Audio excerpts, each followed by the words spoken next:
Well, go ahead and turn your Bible to Acts chapter 2. Acts chapter 2. Today's message is a little bit of a wrap-up of 2021 and a fresh start of 2022. So we get to kind of tie a bow on the end of last year, and we get to maybe look to the future and what God would have for us. Looking back at really 2021, and we faced a few challenges, I think, didn't we? We had COVID-19 still around, wreaking havoc on some of our members and even relationships with our members. We had other sicknesses. We joked about it this morning, but there are other things going on than COVID. You know, just the garden variety flu was around and getting in there and causing problems. Several of our congregants have had some physical issues with arthritis and things like that have been plaguing them for some time. And some have even had struggles with just these long trials that have been going on. They're trials that there's no real end in sight. These are particularly challenging, and my heart was burdened for our people this year, just facing these trials that there is no end. There is no maybe light at the end of the tunnel, not yet anyway. And God has just placed them in a spot where it's going to be challenging for a little while. We had Constitution revisions this year, lots of them. We spent a lot of meetings talking about how the Constitution should be written or rewritten or done. And so we went through that, and then even we faced a increasingly antagonistic culture to the gospel. We see our culture in this nation crumbling around us, and even hatred forming for virtue and goodness. That is still maybe lingering over our heads. Still in 2021, there were lots of blessings too. Lots to thank the Lord for. We finished the pastoral epistles and started 1 Peter and 2 Peter. I was able to find teachers to fill the pulpit while I had COVID. That was a blessing, to be able to kind of punt that to able men who were able to step behind this thing and teach the scriptures rather effectively, I thought. I actually got to watch them as they preached and was blessed by their ministry of the word. Of course, our eldership transition is moving forward, and there were some blessings in that we learned what not to do. We had a pretty rough meeting on the 10th of October. Everybody kind of left like, it's not feeling great. And then we got to practice what we were talking about communicating and coming alongside people and explaining and helping and being sensitive to people's, hurts or problems or difficulties with things. And that was stretching on me and even the other leadership, just taking a moment and stepping in and praying with and hearing and listening. It was exciting, and I think we actually built some confidence there that, this can work. This government can work. In fact, it should work because it's what God has said to do in His Word. We had people get married this year within our congregation, so that's exciting, starting off a life together. We had some babies born this year, which is exciting because that's how you grow the church, right? You have babies. You fill the church with babies and move forward that way. Our roof is done, so that's exciting. What a blessing to have a nice new roof on. Going to last probably beyond some of your lifetimes, and I'll be maybe too old to care at that point. So that'll be exciting too. Maybe not too old to care, but too old to do anything about it? I don't know. I don't want to sound harsh. We also had missionaries visit again since COVID-19 struck in 2020. Everything was kind of in flux. People were canceling trips. We didn't get to see missionaries. Well, we had at least three that I can remember. We had the Lundquists come. The Frosts were here. And, of course, we still got the Doms. We can't really get rid of them. They're just here for a while. So, but, yeah, these visiting missionaries it's such an exciting thing to interact with them and talk to them about their ministry in another part of the world. We had new attenders, people coming for the first time and sticking around. We've had people come forward for membership as well, and we have new members now added to our church rolls. Our finances as a church have been actually pretty strong. I was looking at my notes from this similar kind of lesson last year, and we were facing a little bit of a shortfall there at the end of the year, probably something related to COVID. There was maybe a little bit of a challenge financially. Well, this year we don't have that challenge. We're doing fairly well financially. And I dare say, I'm not going to knock on wood because I don't believe in superstition maybe, but we had a fairly normal year, which is kind of interesting with all the weird stuff going around. I learned some stuff this year. I've got some personal lessons that I want to convey to you, some big themes that struck me pretty strong. Number one, godly leadership plows the road. It sets the pace. All that's true. But it also patiently and lovingly comes to the aid of those who are lagging behind. I think that was a really big lesson that I learned this year, to stop and to look back and make sure that people are with you. Because if you're plowing the road and then you look back and nobody's there, well, something's wrong. In 1 Timothy 3 and Titus 1, it teaches us that in order to be qualified as an elder, you've got to be patient and kind and humble and gentle. These are all traits of a person that doesn't just plow ahead, but occasionally stop and make sure that people are with him. And that doesn't mean they're pushovers, especially when it comes to doctrine, but it also doesn't mean they're bullies. And I think that's important. 1 Peter 5 indicates that elders don't exercise oversight as a duty, but do so willingly and patiently until the Lord returns, not lording over their people. And then even Titus 1 tells us that elders become stewards of God's house. They're caretakers of all that belong to God. And how are you going to take care of God's house? Is it going to be lovingly, patiently, kindly? So that was a big lesson that I learned this year. Second big lesson that I learned this year is that the command to come boldly before the throne of God is given to us because we shouldn't want to come boldly.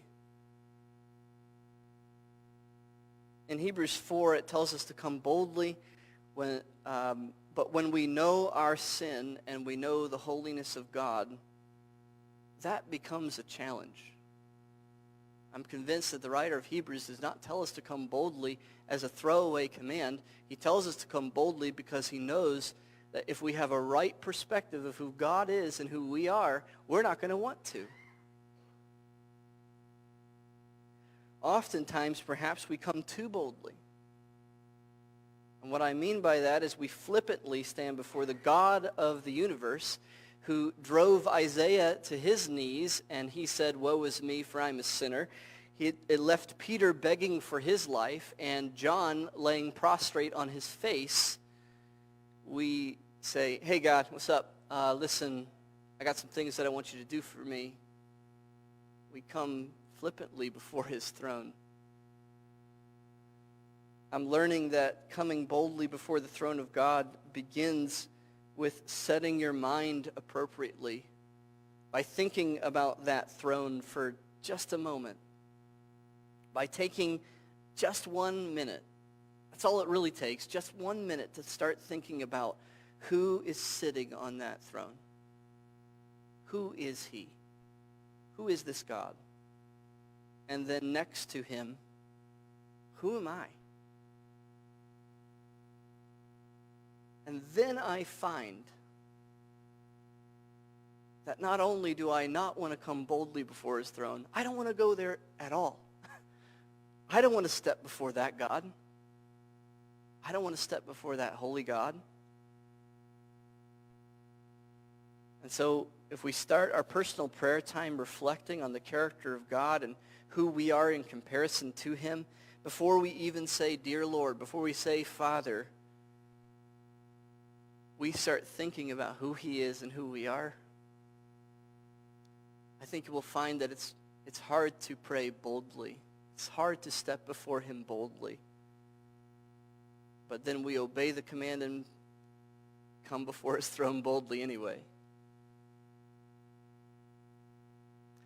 And the last real lesson that sticks out to me this year that I learned is that oftentimes men in ministry's greatest challenge is themselves. I've read several books about eldership over the past year for obvious reasons, and several books about pastoral ministry over several years. And I can tell you that as your pastor, I am full of weaknesses and even sins. But that's okay, because I could never be Christ to you anyway. So I really hope that you don't see me as Christ. I have not arrived at spiritual perfection. And so if you think because I know a lot of theology that I'm somehow, I made it, doctrine in the head doesn't always translate to faith in the heart. I'm not up here confessing some major gross sin that disqualifies me from ministry. That's not what this is. What this is simply me letting you know that I am not Christ. And maybe that's a well-duh moment, but I think sometimes we need to understand that and to grasp that. I need to understand that I am not Christ to you. Only Christ is Christ to you. And so I have to ask maybe two seemingly contradictory things. Number one, don't look to me as your Savior, because I'm not. But also trust me enough to follow me where we're guiding you. And what I mean by that is God has placed me in a position as your shepherd, and in a few short months, God willing, there will be more who are placed in the exact same position. God is gathering biblically qualified men who are going to be shepherds to you, caring for you and leading you, and you should follow us. You should obey us. You should listen to us. But, no matter how many elders we have leading this church, and no matter how qualified they are, we will never be Christ. We can't give you grace. Can't dispense grace to you. And we can never claim to be something that God's grace did not make us. We are at the same time sheep and shepherds. Both of those are true. We need to be sanctified just as much as you do. We might be a little bit further down the road than you. But even if that's true, we can't claim that of our own doing. We didn't do that. And so I confess to you all publicly this morning that I have no intention of building a kingdom of Chris. Because that kingdom is pretty small. But I hope that we as your elders will desire to build the kingdom of Christ. So I would ask that you keep your elders, even though we don't know who they are, keep them in your prayers, that God would protect them, that they would not be their own enemies, that they would be humble and not building their own kingdoms, but building his, because Christ alone is king. Maybe you didn't hear me. Christ alone is king. Yeah. I had some personal blessings this year that I want to share with you. I set a goal to read 24 books this year. I didn't quite make it. I only got 21. I began reading St. Augustine's The City of God, which is about 800 pages long. I got 250 pages into it and decided to read other things. So I'll go back to it, but it's a long and difficult read. I'm excited. Everything I'm reading, I'm loving. It's just, it takes a while to get through. So I'll get back to it. I'll probably keep my same goal. I was maybe going to up it if I hit my goal, but I'll probably just keep it at 24. But having read so many books this year, I actually have some recommendations for you to read, and hope that you'll take me up on it. As I've said it before, but I want to reiterate to you that all of you should read a few books that I believe have information in them that are foundational to Christianity and even where we are as a church. The first is the No series, Know the Creeds and Councils, and Know the Heretics. Both of these can be found in the table outside here. Now, we only have a couple copies. So if you took a copy, if you borrowed one of those copies that are out there and you haven't read it yet, come on, read it and get it back, okay? If you've read it and it's still at your house, get it back so other people can read it. If I need to purchase more copies to stick in there, then we will. But these books establish what is the baseline for orthodoxy. And this is so very important in a culture where orthodoxy standards in Christendom are the goalposts of that are continually like moving. What does it take to be an Orthodox Christian? Well, do you need to believe in Jesus? Maybe.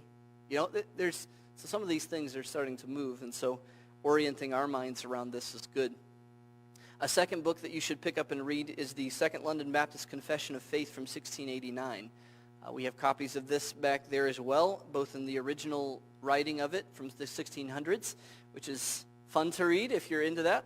But we also have the modern English version of it too, so if you want it more in language you can understand, not that you can't understand the 1600 language, but it's important to know that we probably don't, as a church, agree with every single minute point in this confession. There may be some things that we would maybe have a quibble with, but doctrinally, I think this is probably where we are as a group closest affiliating ourselves to. It's a good gauge maybe of what we believe, and I have been supremely blessed by reading this confession. It's just a wonderful, it's the Baptist version maybe of the Westminster Confession. So it's just pulling together core truths and teachings of what we believe into one place. And so I hope it would bless your heart to read. And if you read both of these, you start with the baseline of orthodoxy, and then you finish with where we're at. I hope and trust that if you do it in that order, or maybe even not in that order, but just both of them together, that will produce a humility in you. So you can look at people who don't necessarily agree with everything that's in the confession, but still consider them brothers, because you read maybe the baseline of orthodoxy and you can say, well, they're still my brothers, we just don't quite see eye to eye on some things. I read another book called God Against the Revolution. It's certainly not for everybody, especially if you don't like your boat rocked too much, okay?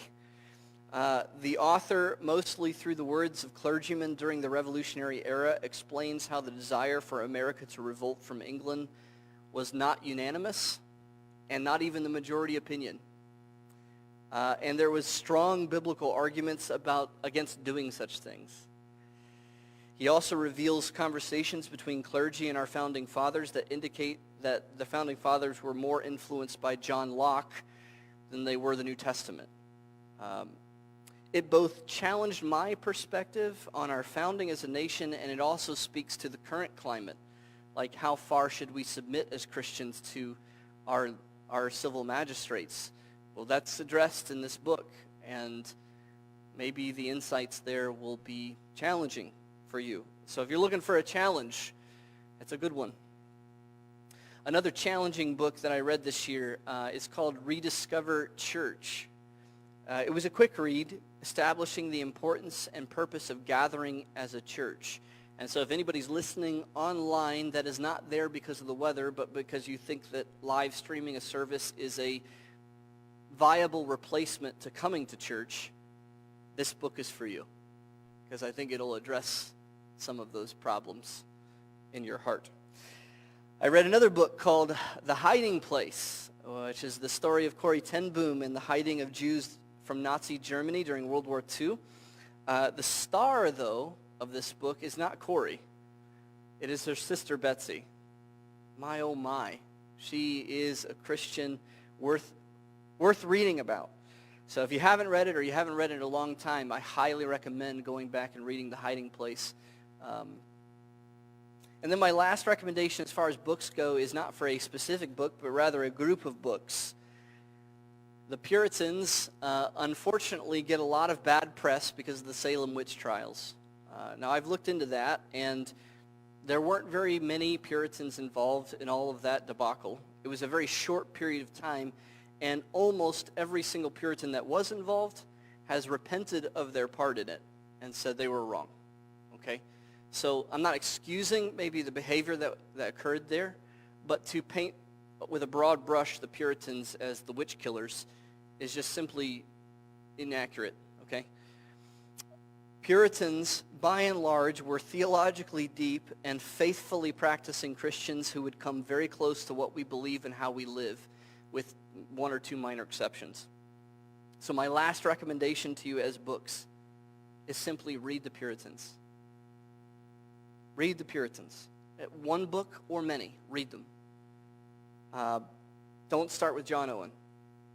Just warning you, John Owen's a little tough.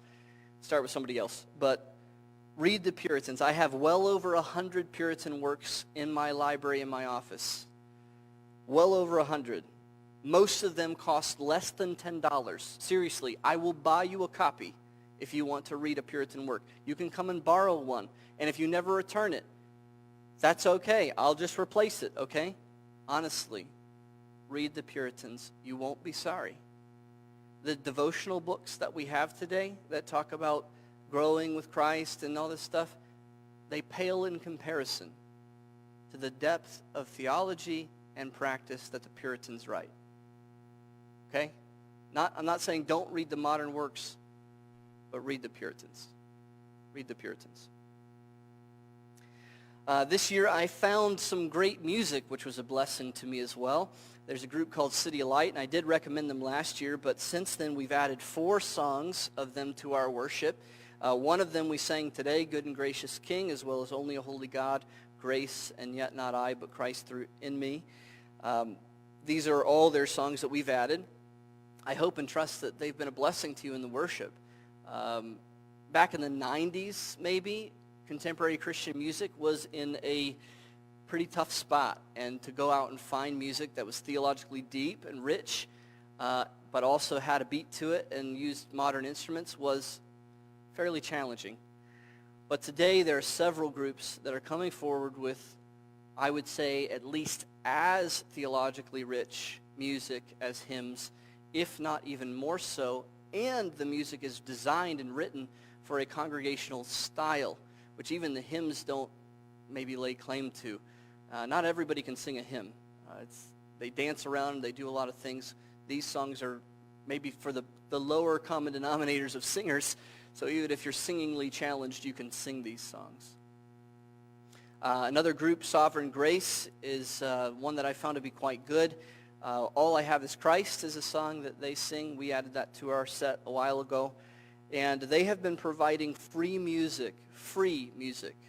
And what I mean by free music is the actual sheets, music itself, tracks, accompaniment, all of that free for 35 years. So they've been doing a lot of work, good work in this realm for some time. I also found some great devotional material. So if you're looking for a blessing in your devotional life, I've got a couple recommendations for you. The first is for personal devotions. It's a series called the 1718 series. It allows you to copy the words of the Bible into a journal. And so as you're reading, you're copying word. And then it actually prompts you with questions to help you mull over what you just copied down. And plus, at the end of this whole thing, if you were able to do the entire Bible in these journals, you have this nice uniform black book on your bookshelf. Maybe I'm the only one that gets excited about that, but it's just right down the line, Genesis to Revelation, all the same color, all the same size, and in it is your handwritten copy of the Word of God as well as your response to these questions. So if you're looking to enliven your devotional life, that would be a good start, and the books are relatively inexpensive a piece. I think they're like $10 or less. I cannot recommend Table Talk magazine enough. The Daily Bread is great, okay? I'm not speaking any words of disparaging comments on the Daily Bread, but the Table Talk is better, way better. We subscribe to 15 copies of the magazine, and rarely are all of them taken in any given month, meaning you can grab one probably today and you won't be stealing somebody else's. And then you can just subscribe. I think it's like $3 a month. So very, very cost-effective. So if your devotional life's been a little dry, give them a try. Oh, that rhymed. Sorry. I didn't mean to do that. It's not an advertisement. Sorry. And then for family worship, let me give you some recommendations. And maybe this concept of family worship is something that you haven't thought about before, or you don't even know what that is. That's okay. Family worship, I think, is something we'll be talking about more often as we move along. Quite simply, it's just reading the Bible, praying, and singing with your family. Very big, long title, very simple concept. But if you're looking to start up family worship in your own home, there's a book called the Family Worship Bible Guide. Every single chapter of the Bible is represented in the guide with at least one point of application. So fathers, if you're knowing that you're going to be reading Joshua chapter 2, and you want to know, okay, how are we going to apply this? You open up the Family Bible Guide, go to Joshua chapter 2, and there will be at least one, maybe two, sometimes three application points for that entire chapter. And so if you read them ahead of time, you have maybe a springboard to actually communicate these things with your children and open up conversations. Young children, it's I'm doing it with my children right now, and I just read it. A lot of it goes over their head. But as your children get older, you can actually start conversations, discussions that way, engaging them with the Word of God. Another handy little tool if your kids are a little younger is something called the Children's Story Bible by Catherine Voss. There aren't very many pictures in it, just a few, but almost every chapter of the Bible is written in a story way, novelized basically. And she does a great job of, some other translations of the Bible have done this, but they do, in my estimation, kind of a poor job of pulling every detail that they possibly could. They skip a lot of stuff. She doesn't skip anything. She talks about everything, even the uncomfortable stuff, even the stuff where I kind of was like, maybe I changed the words a little bit because I have a 6-year-old and maybe she's not ready for that word, But she doesn't spare anything that the scriptures teach. So highly recommend the Children's Story Bible if you're looking for one. And then Sinclair Ferguson has written 3 holiday devotions, 2 Christmas and an Easter. These are meant to be read each day leading up to whatever Christian holiday you're approaching. Our family did the Dawn of Redeeming Grace this year throughout December leading up to Christmas. And although, again, much of what was said went right over the heads of my kids, there were definitely things that they caught. And it was a blessing for Katie, Grandma, and I to just sit and read these things and engage with the teaching of the coming of Christ in his first incarnation.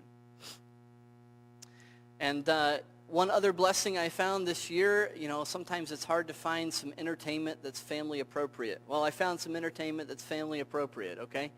If you have children and you have Disney Plus, there's a pretty cool show.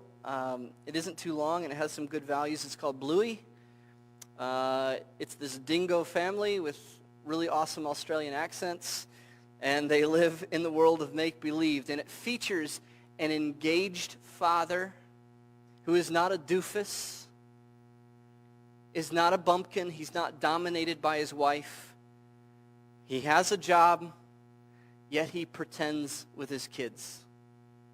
And I have found that to be refreshing because so many fathers are portrayed as idiots in many of the shows that we see. This one would be the exception to that. And they're 8-minute episodes, so if they watch 3 episodes, you're still under an hour, which is great. So, if you have Prime, there's a show called Word World. It's an interesting idea that basically every item in the world is illustrated by the letters it takes to spell them. So you can see that barn is B-A-R-N, but it looks like a barn. Basically, it teaches them phonics and reading in kind of a fun way, and it's clean, which is good. And then if you're looking for something active, you don't want to sit and watch something, but you want to get out and do something, the Great Skate in Roseville has a homeschool skate for a couple hours every month.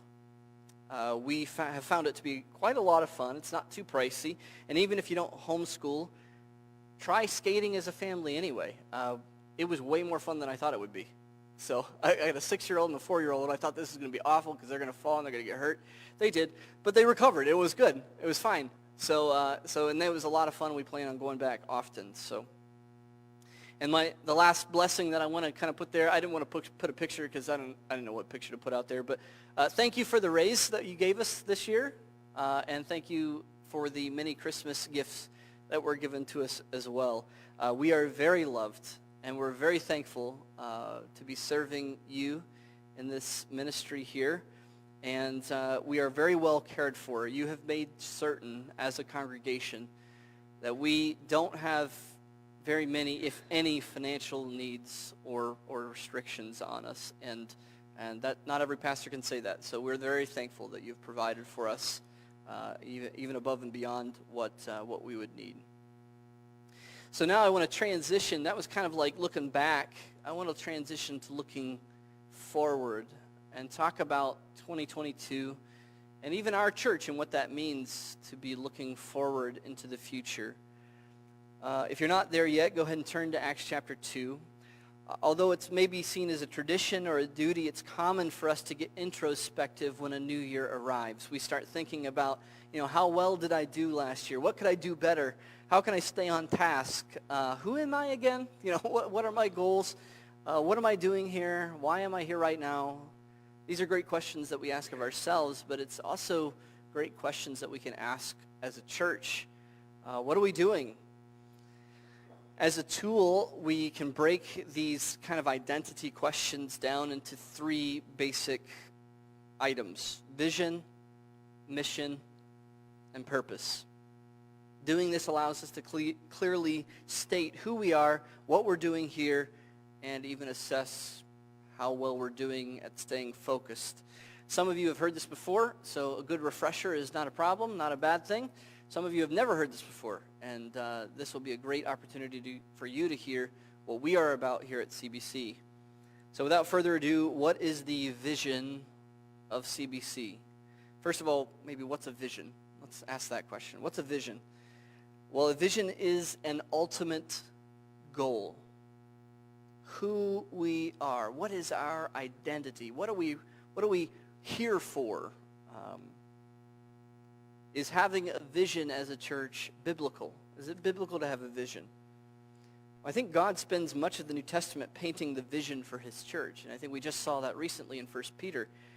1 Peter talks about the church as a royal priesthood of God, connecting men from the nations to him. We're called to be the bride of Christ, to be devoted to him and his kingdom, to one another as a community, and even to God, to be made into the image of Christ. We're to go and make disciples of all nations, baptizing them and teaching them to obey all God's commands.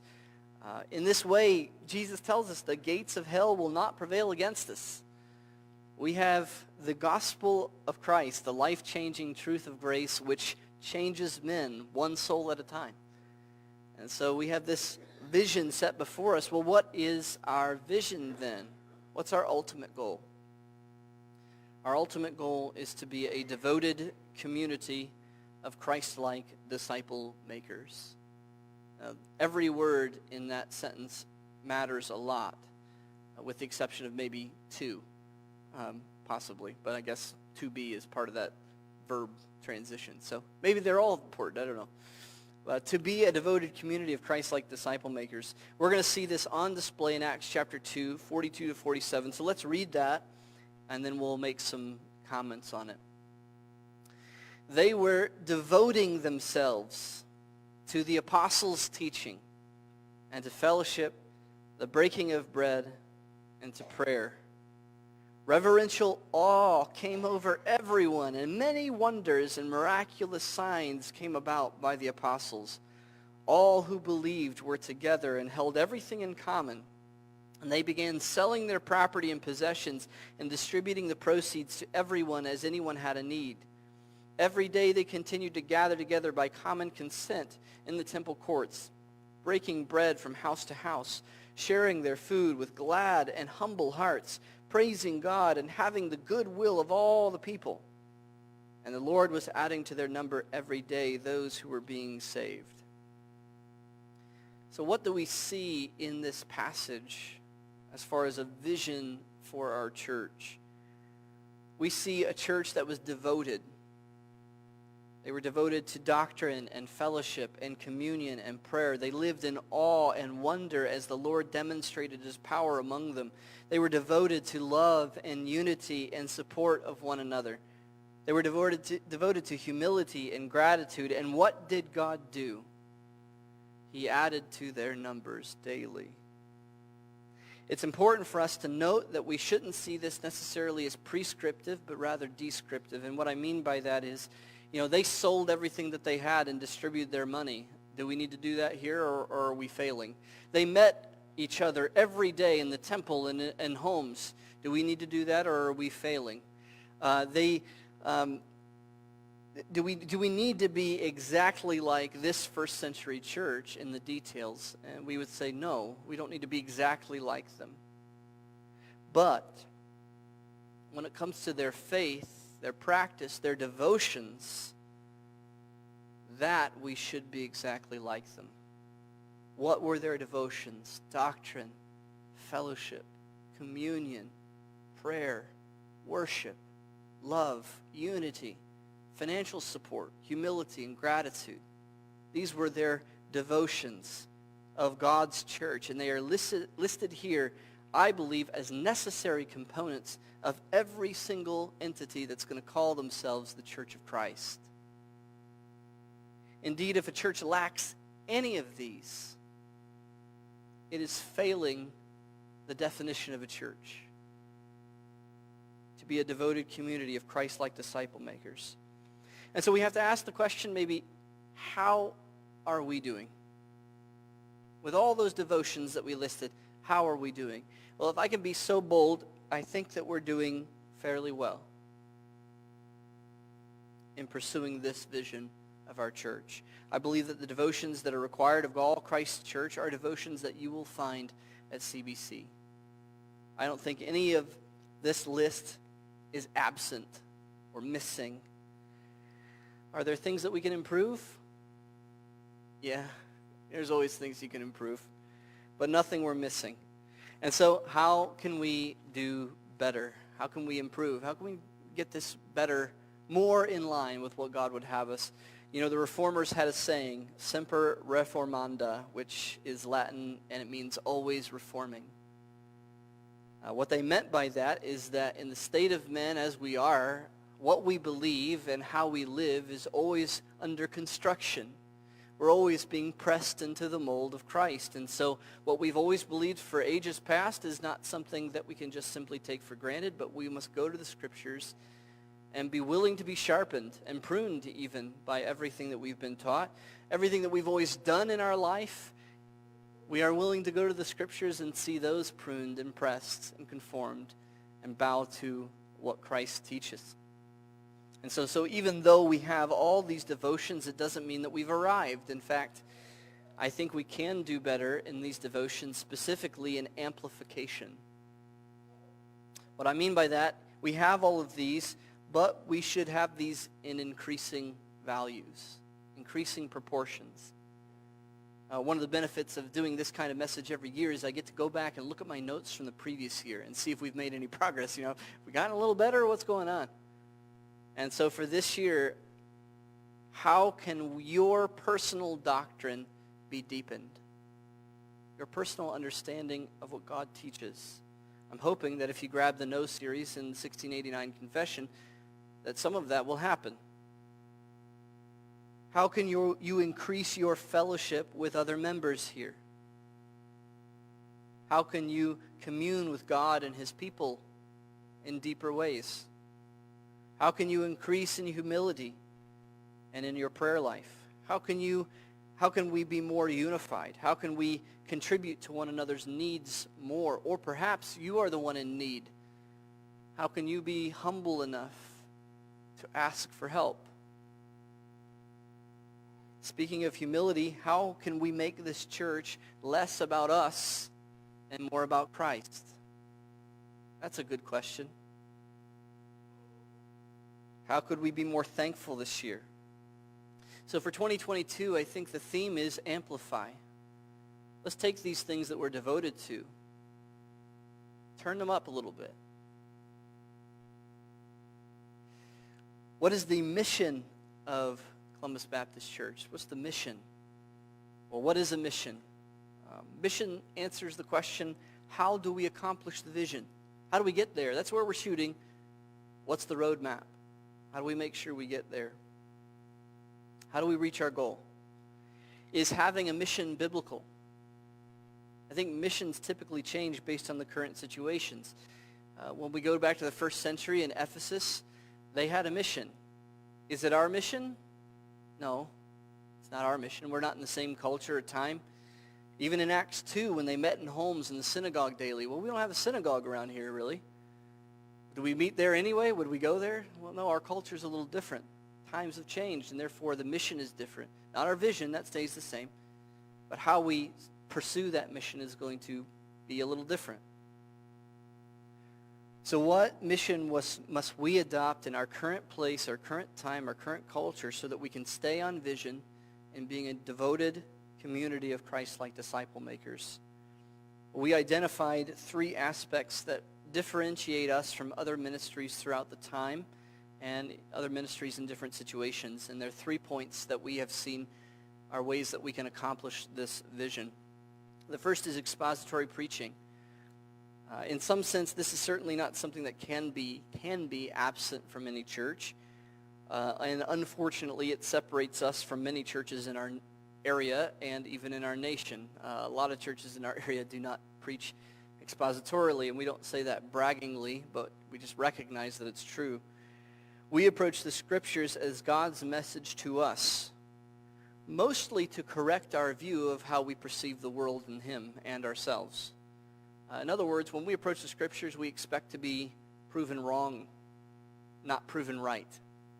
We don't go to the Scriptures to support our opinions. We go to the Scriptures to be informed of what our opinion should be. And that is quite different than many pastors and even Christians believe. We also have this concept of an enduring community. We see the writing on the wall. 50 to 100 years ago, this wouldn't be part of our mission as a church here in America because we wouldn't really understand or see any persecution forming. But I'd be surprised if we're a couple decades away from being persecuted heavily as the Church of Christ in this nation. And so we have to start thinking about how we can endure through persecution and still worship God and accomplish His vision for our church. And so this is part of maybe our mission. How do we design our mission so that we can still accomplish the vision when it's illegal to do so?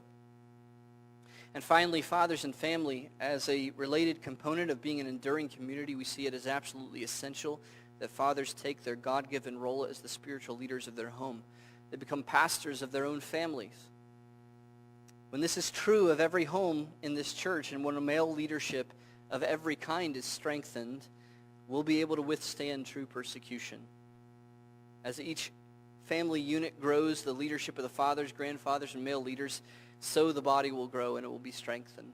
And so when the hammer falls and we are persecuted, what happens? We scatter to our homes. We don't need to fret because fathers are teaching their children the Scriptures and discipling their children and their wives in the words of God. And so we have to ask the question, how are we doing? How are we doing with our mission?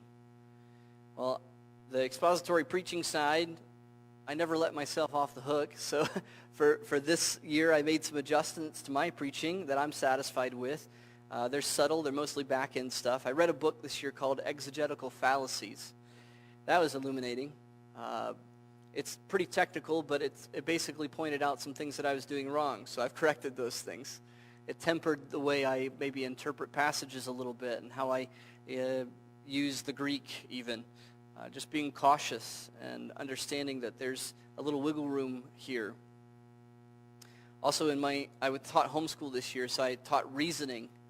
So that helped me kind of sharpen reasoning and how to make a valid and logically sound argument for things. And then in our enduring community, I believe this year we made another leap forward because we're pursuing an elder-led church, which I think is going to be extremely helpful in making sure that our church is persecution-proof. After all, if we need to break up into several small churches rather than one, I won't call this a big church, but one larger body, then we can, because we'll have elders that can just naturally be connected to those people. But we have to ask the question, how do we do better? What can we improve? I think the biggest weak spot in our mission is our commitment to fathers leading their families. Not that we're not committed to that, but just I don't know if it's coming through. I don't know if it's happening. And so I'm hoping that elders taking a more personal connection to fathers in their homes will allow us to poke our noses into these places and ask those tough questions and even have our noses poked back at us. You know, it's a two-way street where fathers are being asked the tough question by elders, and elders are being asked the tough question by fathers. And hopefully we're sharpening one another and making sure that we're moving forward. I'm hoping that some of the ideas I have can be improved and implemented by the elders. And we'll be able to better come alongside fathers in training them to conduct family worship, study the scriptures, catechizing their children, and even aiming their family at the rest of the body, because after all, not everybody in the church still has kids at home. So what is the family's role to those people? Well, in a word, to minister, to go out and minister to singles, to elderly, to others who are not there, and to teach your children to do so. Some of the coolest times is when I take Waverly and Moira to go visit the elderly. It's cool because they get to see ministry, and it brightens the elderly's life. They like seeing youth, and even when they're really bad, and I have to stop that all the time, they still are encouraged by the youth in their home. I also want to hope to get ideas on the table about how to involve those who don't have children or who don't have children in our congregation to be involved in the growth and nurture of our little ones. Why? I did a quick count. I might have missed some, but if you counted all the children in our church from 0 to 12, there's like 32 kids. That's a lot. 32 kids in our church. We had 32 members at our last congregational business meeting voting, okay? And then there were 32 kids running around up there at the same time. Times 2 with kids is what I'm saying. You can go out there and you can go looking for a mission field if you like. But there's one that's white unto harvest right here in this building every Sunday. And so you can be involved in that ministry, even if you don't have kids yourself. And finally, what is the purpose of Columbus Baptist Church? What is our purpose? What is purpose? Purpose answers the question, why do we need to complete our mission and vision? Why are we shooting for this? Why are we going this direction? Why are we the way that we are? Why do we exist in this state? Is it biblical to look for purpose as a church? Well, God gives us the purpose of humanity in general, let alone his church, and the purpose of all mankind is to glorify God. Psalm 156 says, let everything that has breath praise the Lord. Isaiah 43:7 says, everybody who's called by my name, whom I created for my glory, whom I formed and I made. We exist to glorify God. How? First, to know him. In the devotions from our vision and the passions of our ministry, of our mission, through his word, his doctrine, fellowship, prayer, love, unity, and all else, we strive to know him and to be like him. But also to make him known. We declare his fame among the nations. We make much of his glorious decrees. We are, after all, a royal priesthood, connecting men to our God. He is the exalted one, and we are the inheritors of a gift that we could never earn. And so we pray in our praise and in our devotion, in our worship and our witness, we glorify God. So how are we doing? How are we doing with this? How's he doing? Maybe we should ask that question. Just a little one. How are we doing with this? Well, I think we do have a genuine thirst to know God and to be like him in this church. I see that more so than many other churches that I've seen or been a part of. This church desires to be what God wants them to be and to know God. I think very few who attend here at this church are doing it just as a ritual to check off a box. I think most of the time people are coming here to learn and to grow and to be more like Christ. Well, what can we do better? How can we improve? I do feel that we could be doing a better job of making him known. We don't have as big a footprint in our community as we could. I think there are several reasons for that, but rather than giving ourselves a bunch of excuses to get off the hook, I'm just kind of let it rest. Let that critique rest on us for a moment. Our footprint could be bigger. Our community here at Columbus Township in the greater Tri-City area needs what we have, and they need it desperately. But I do find something happening in our nation that's curious. Churches are shrinking, and they're closing. And I think that's a good thing. You might be saying, well, that's weird to say. Our nation has long suffered, the American church has long suffered with an infestation of nominal Christianity. A lot of people that are Christian in name only and not much else. But for whatever reason, and this is a weird list to put out there, but for whatever reason, COVID-19, Donald Trump, and a glamorized nationalism that somehow got woven to Christianity somehow, all of that has loosely, that has been holding these people to our churches, has now driven them away. Simultaneously, it seems that God is giving boldness and courage to his true people to flee churches who have ungodly ministries or ungodly ministers. They are leaving in droves from these places. What does that mean? Well, maybe God is preparing us to be a refuge for his true church. As people flee these churches that are a mess, hopefully people are coming to a church that is a little less of a mess. Still a mess, but just a little less of one. Nevertheless, CBC, we must remember what Peter said in the text from last week. We are God's royal priesthood. We are responsible to connect men to God. Yes, we worship him. Yes, we want to be like him. We want to know him. But that is only half of our purpose. We are also to make him known. With our lives, yes, we live virtuously before people, and they must glorify God because of that. But also with our words, we must preach the gospel of Christ, because that's what they need. And they might reject us, and they might reject him, but that's okay. It doesn't actually change what we do. And I'm not saying that we need to start some huge program or some kind of synthetically made ministry to accomplish this, but it does mean that we all need to ask ourselves, how can I engage my neighbors, my friends, my coworkers, my family with the gospel of Jesus Christ? And maybe this is happening and I don't see it. If it is, great. But if it's not, how can we move to that direction? How can we be more that way, where the gospel of Christ is just oozing from us? And so in conclusion, are we passing? Do we get a passing grade for 2021? Did we pass?